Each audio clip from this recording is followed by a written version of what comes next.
yes everyone, we are starting with the PYQs of your very first topic जिसकी class मैंने already upload कर दी है, that is growth and development. So yes, छोटा सा video रहने वाला है. फटाफट से हम कुछ PYQs जो है वो देख लेंगे. साथ ही में आपको कौन से साल में ये आपका क्वेश्चन पूछा गया था वो मैंने इधर मेंशन भी किया है, you can see, right. So starting with very first question, that is development proceeds from the center to the body outside. This is called the principle of. So basically centre से start होके development जो है वो outwards जाती है. इस principal को हम क्या बोलते हैं? सो इसका आपका आंसर हो जाएगा B, that is proximo distal trend. ये आपका one of the principle of development है. मैंने 13 प्रिंसिपल्स प्लस 2 एक्स्ट्रा आपको कराए हैं. आप वो वीडियो चेकआउट कीजिए. जिसने अभी तक क्लास नहीं देखी है उसके बाद ही प्रैक्टिस करने में आपको ईजी रहेगा. एंड कोई भी क्वेश्चन जो है वहाँ से बाहर नहीं आया है. ये CTET दिसंबर 2021 एंड Jan 23 का क्वेश्चन है. A child learns to grab a large ball with both arms before learning to pick up a pea using a pincer grasp. Right, बच्चा जो है वो पहले अपने दोनों हाथों से एक बड़ी बॉल को उठाना सीखता है. उसके बाद वो अपनी छोटी सी फिंगर्स में जो है छोटे दाने को उठाना सीखता है. What is this known as? This is basically known as proximo distal principle again, that is controlling larger core muscles group prior to the refining finger, we can say fine motor control. okay, so yes, ये आपका बहुत important principle है. मैंने आपको last में बोला था कि आप ये 5 प्रिंसिपल्स तो ज़रूर याद करेंगे, उन्हीं में से डायरेक्ट क्वेश्चन आते हैं.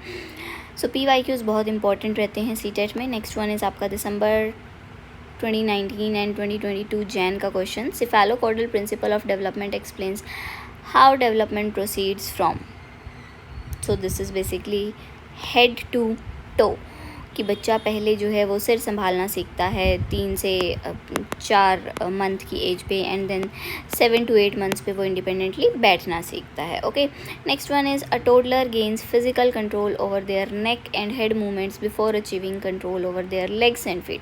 सेम यही दूसरे फॉर्म में जो है रिपीट होता हुआ क्वेश्चन एन CTET अगस्त 2023. Okay, so this is again your cephalocaudal growth trend. ठीक है, नेक्स्ट हम आ जाते हैं 5th question number, that is CTET दिसंबर 2018 एंड 2021 का question. That is your which of the following statement accurately represents interaction of heredity and environment in human development. So इसका आपका आंसर है environment contributes a rigid 50% while hereditary contributes 50%. No, कोई ऐसे specific 50-50% का कोई हमने rule नहीं पढ़ा है. Heredity and environment operates inseparably interactive factors. Inseparably means जिनको हम जुदा नहीं कर सकते. We can not study them independently.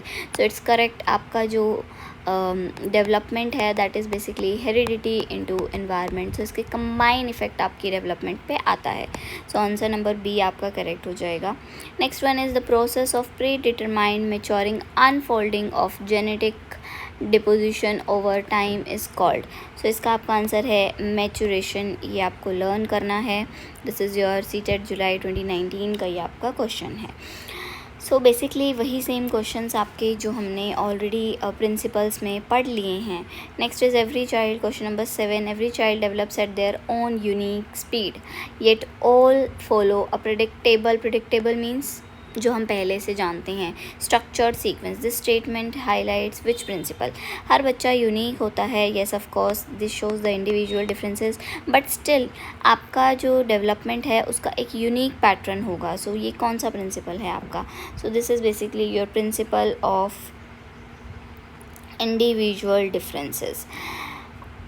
हमें पता है कि प्यूबर्टी जो है गर्ल्स में किस टाइम पे हिट करती है, बॉयज़ में किस टाइम पे हिट करती है, but still due to some genetic effects, due to nutrition, due to we can say exercise and physical activity, still वो जो है वेरी कर सकता है. सो दैट इज़ वाई वो आपका इंडिविजुअल डिफरेंसेस है. अगर आपका ये वाला पॉइंट हम हटा दें और सिर्फ इतना रखें कि development follows a predictable structure and sequence, तब आपका आंसर यूनिफॉर्म पैटर्न हो जाएगा. But they are mentioning about every child's unique speed, then हमारा आंसर इंडिविजुअल डिफरेंसेस है. Okay, so I hope it's clear. Next question number 8 is December 2021 question. Which of the following predicts an educational implication rooted directly in the principle of individual differences? So individual differences से related इनमें से कौन सा आपका जो है implication है? Implementing a standard uniform circular for all. नहीं, अगर हम यूनिफॉर्म करिकुलम सभी बच्चों को प्रोवाइड करेंगे तो फिर इंडिविजुअल डिफरेंसेस कैसे केटर होंगे? Utilizing differentiated instructions to cater to varying learning paces. Yes, this is correct. हर बच्चे की स्पीड, हर बच्चे की पेस डिफरेंट है, तो हमें हर बच्चे को डिफरेंट इंस्ट्रक्शंस देनी पड़ेंगी. कोई बच्चा फास्ट समझता है, कोई slow. So this will be the correct answer. Moving towards your next category, that is which of the following statement is significantly correct regarding the concept of human development. Question number 9. So this is development is strictly unidimensional. No, this is wrong. Socio-cultural context plays an important role in shaping development. Yes, this is correct. Then an increase in child's physical size, weight, quantitative metrics is fundamentally termed as growth, right? So it's very easy. So moving towards your next question, development is accurately categorized as a continuous process that extends from womb to tomb, that is birth to death. Okay, so birth to adolescence, no. Conception to death, yes. Conception means conceive होना. जब एक mother baby को conceive करती है, वहाँ से लेके death तक बच्चे की डेवलपमेंट चलती है. So this is correct. When an infant uses their whole hand to grasp an object before refining it to the specialized use of an index finger and thumb, they demonstrate. So ये basically कौन सा principle है आपका? This is general to specific. बच्चा पहले पूरा हाथ use करना सीख रहा है, उसके बाद वो स्पेसिफिक फिंगर्स, थम्स एंड उनका प्रिसाइज यूज़ सीखता है. So this is general to specific use. हमने ये प्रिंसिपल्स पढ़े थे, abstract, concrete to abstract, general to specific, right, outer control to inner control. So आप वो वीडियो देखिए पहले जाके, उसके बाद आपको ये बहुत ईजी लगेंगे. Which concept implies that different components of development, physical, cognitive and psychosocial, affect and depend on each other. So this is basically your development is holistic, right? It is holistic. Holistic means integrated. आपका physical development, mental development, emotional, ये सब एक दूसरे पर dependent है. मैंने video में बहुत अच्छे से आपको एक्सप्लेन किया है that 3H, your heart, head and hand. That means your emotions, your cognitive, or we can say mental, and your physical development are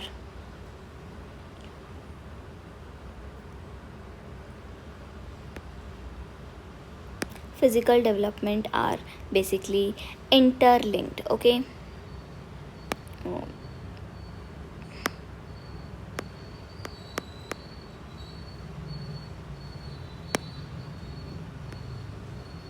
physical development are interlinked. So this is basically the principle of integration and correlation.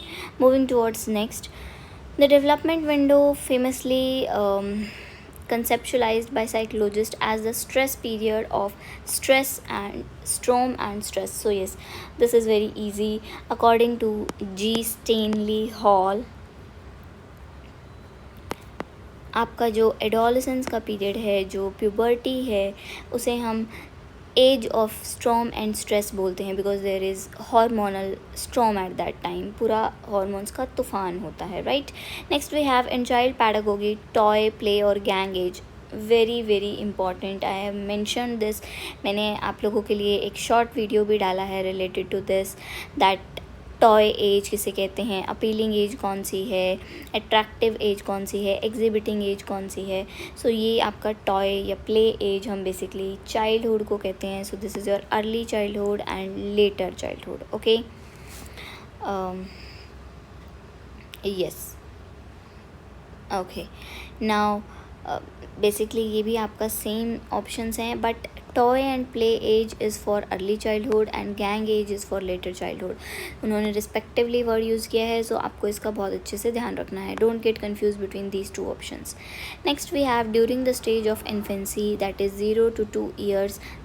A child's interaction patterns and understanding of external environment is primarily driven by.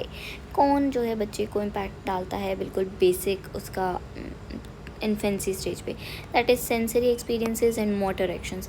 बच्चा जो touch करके feel करता है, जो देखता है, sense करता है, जैसी उसे एक्सपीरियंसेस मिलते हैं अपने एटमॉस्फेयर से, वैसा ही वो बिहेव करता है. जनवरी 2022 एंड अगस्त 23 का ये क्वेश्चन है. Next we have which structural entity represents the ultimately primary agency of socialization. सबसे पहली एजेंसी आपकी सोशलाइजेशन की क्या है? Quite a very basic and common sense question, that is your immediate family, right. सबसे पहले बच्चा अपनी फैमिली से इंटरेक्ट करता है. And the last one is the transition phase, where an individual experiences shift towards a physical maturity and vocational choices, intense identity crisis. Physically completely mature हो जाता है बच्चा. यहाँ पे बच्चा जो है रिप्रोडक्टिवली भी मेच्योर हो रहा है. आइडेंटिटी क्राइसिस आपके एडोलेसेंस में होते हैं. बच्चा अपने लिए मैं कौन हूँ, मुझे क्या बनना है, ऐसी ऐसी चीज़ों के लिए, ऐसी ऐसी फीलिंग्स के लिए फ़ाइट करना स्टार्ट करता है. Okay, so I hope this is clear. ये आपके कुछ PYQs थे from your very first topic. I will be uploading the next topic in theory portion in the next video, and उसके बाद हम उसके भी PYQs कर लेंगे. So make sure to subscribe to the channel. Thank you so much for watching.